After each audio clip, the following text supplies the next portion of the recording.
नमस्कार, कविता स्वयंपाकघरमध्ये तुमचं स्वागत आहे। आज आपण बनवणार आहोत पौष्टिक अशी मालवणी पद्धतीने मुळ्याची भाजी। ही भाजी पालेभाजी व कंद अशा दोन्ही प्रकारे बनवली जाणारी एक चविष्ट व पौष्टिक अशी महाराष्ट्रीयन रेसिपी आहे।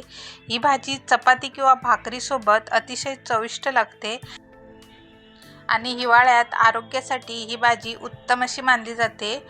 ही भाजी पचनास हलकी आणि पौष्टिक असते, त्यामुळे ही भाजी आवर्जून अशी मुळ्याची भाजी खाल्ली पाहिजे। चला तर मग आपण त्या रेसिपीला सुरुवात करूया। त्यासाठी मुळा आणि त्याची पालेभाजी स्वच्छ धुवून मी घेतलेली आहे 3 ते 4 वेळा आणि बारीक चिरून घेतलेली आहे। हे बघा या पद्धतीने। आणि मुळ्याच्या भाजीचा जो मुळा असतो तो पण पातळ मी चिरून घेतलेला आहे हा बघा। आणि जास्त जर जून मुळा असेल तर थोडाच घ्या तुम्ही। बघा या पद्धतीने पातळ चिरून घ्यायचा आहे। 2 कांदे घेतले आहेत बारीक चिरून आणि 4 ते 5 हिरव्या मिरच्या घेतलेल्या आहेत उभ्या चिरून आणि ओलं खोबरं अर्धी वाटी घेतलेली आहे वरून शिवरून टाकण्यासाठी। भाजीच्या फोडणीसाठी आपल्याला लसूण लागणार आहे, ते 10 ते 12 पाकळ्या घेतलेल्या आहेत, ते ठेचून घेऊयात। मुळ्याची भाजी आता बनवायला घ्यायची आहे, त्यासाठी मी मीडियम फ्लेमवरती कढई गरम करत ठेवली आहे। त्यामध्ये 3 छोटे चमचे तेल टाकून घेतलेलं आहे। तेल गरम व्हायला देऊयात।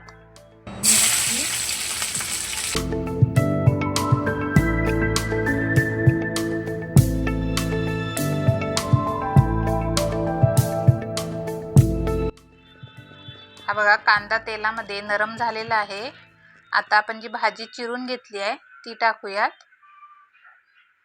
मुळा पण त्याबरोबर टाकायचा आहे भाजीसोबत।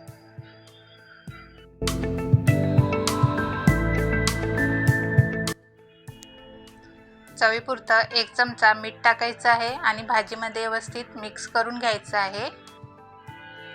आमच्या इकडे कोकणात मुळ्याची भाजी तांदळाच्या भाकरीसोबत खातात, खूप छान टेस्टी लागते।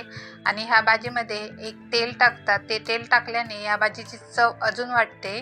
ते तेल मी नंतर टाकणार आहे। भाजी व्यवस्थित मिक्स केल्यावरती झाकण ठेवून मंद आचेवरती भाजी शिजवून घ्यायची आहे।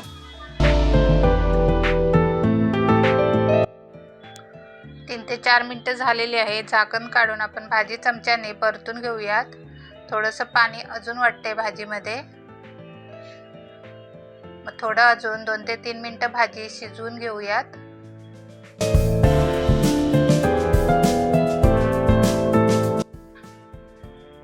हे बघा भाजीतलं पाणी आटलेलं आहे आणि भाजी पण शिजलेली आहे। आतला जो मुळा आहे तो पण शिजलाय।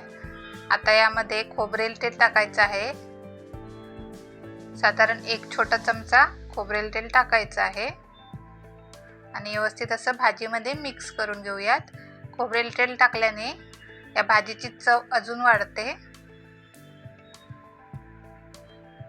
किंवा तुम्ही ही भाजी पूर्णपणे खोबरेल तेलामध्ये पण बनवू शकता। आपण साधं तेल पहिलं फोडणीला टाकलं, ते खोबरेल तेल पण टाकू शकता तुम्ही। ओलं खोबरं किसून घेतले आहे ते टाकूयात आणि ते पण भाजीमध्ये मिक्स करून घेऊ आणि 1 ते 2 मिनिटं भाजी अजून स्लो गॅसवरती ठेवून द्यायची आहे।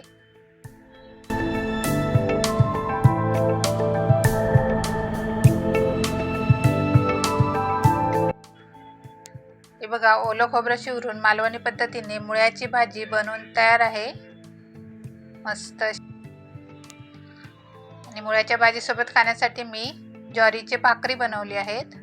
हे बघा त्या पण भाकऱ्या मी हे बघा या पद्धतीने अशा बनवून घेते आहे मस्त अशा। टम्म अशी भाकरी फुगलेली आहे। हे बघा पौष्टिक अशी मालवणी पद्धतीने मुळ्याची भाजी आणि त्यासोबत बनवली आहे ज्वारीची भाकरी। तुम्ही तांदळाची भाकरी किंवा चपाती सोबत पण खाऊ शकता किंवा जेवणासोबत तोंडी लावण्यासाठी पण खाऊ शकता।